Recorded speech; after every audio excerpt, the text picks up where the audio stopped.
ৰাকেশ, তোক মই চাই ল'ম।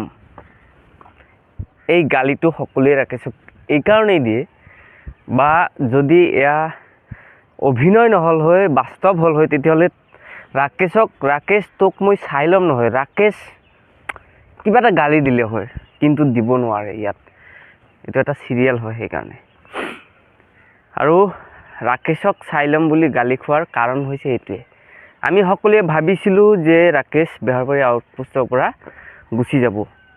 মই কিন্তু ভিডিঅ' বনাইছিলোঁ, আলোচনা কৰিছিলোঁ যে ৰাকেশ বেহৰবাৰী আউটপোষ্টৰ পৰা গুচি গ'লে বেয়া লাগিব, আৰু ৰাকেশ নাযাবও পাৰে। মই যোৱাকালি কৈছোঁ নাযাবও পাৰে, কাৰণ ৰাকেশৰ চৰিত্ৰবোৰ তেনেকুৱাই।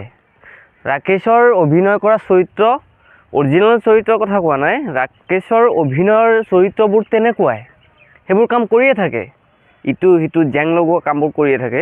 গতিকে হয়তো ৰাকেশৰ এয়া টেকনিকেলি চৰিত্ৰ এটা বনাই দিছে ৰাকেশ ইয়াৰ পৰা বিদায় ল'ব বুলি।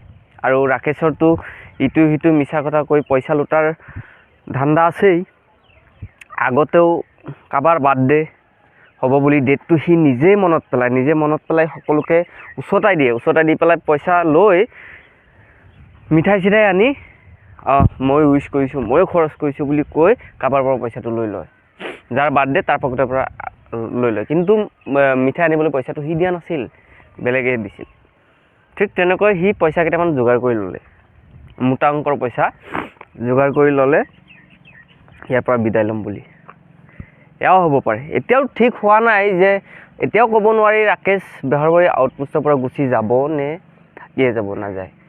কিন্তু যিহেতুকে ঘূৰি আহিছে, কনফাৰ্ম যে বেহৰবাৰী আউটপোষ্টতে থাকিব।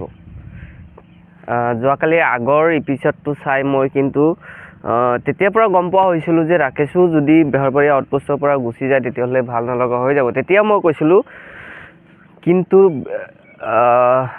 বেহৰবাৰী আউটপোষ্টৰ পৰা ৰাকেশ নাযাবও পাৰে, হয়তো মিলিবও পাৰে মোৰ লগত কথাবোৰ। এতিয়া আপোনালোকৰ লগত মিলিছে নে নাই নাজানো, আপোনালোকে কি ভাবিছিল।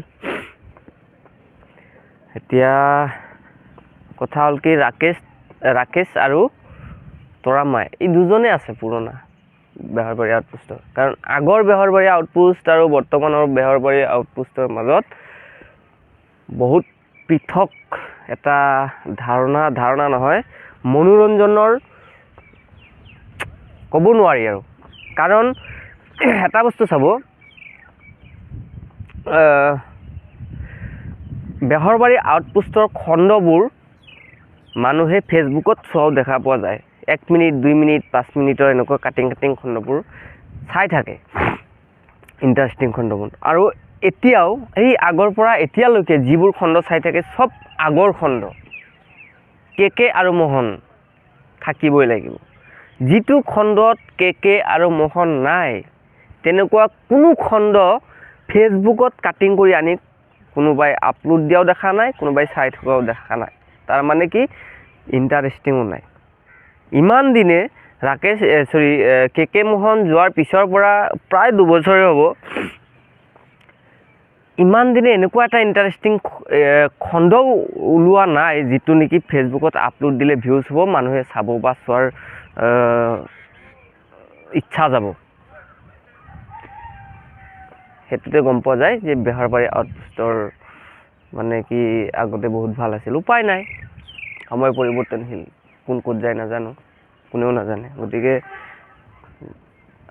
যি আছিল গুচি গ'ল, সেইখিনি বাদ দিব লাগিব।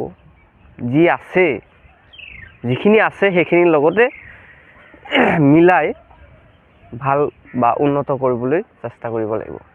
ধন্যবাদ, চাই থাকিব বেহৰবাৰী আউটপোষ্ট। Thank U.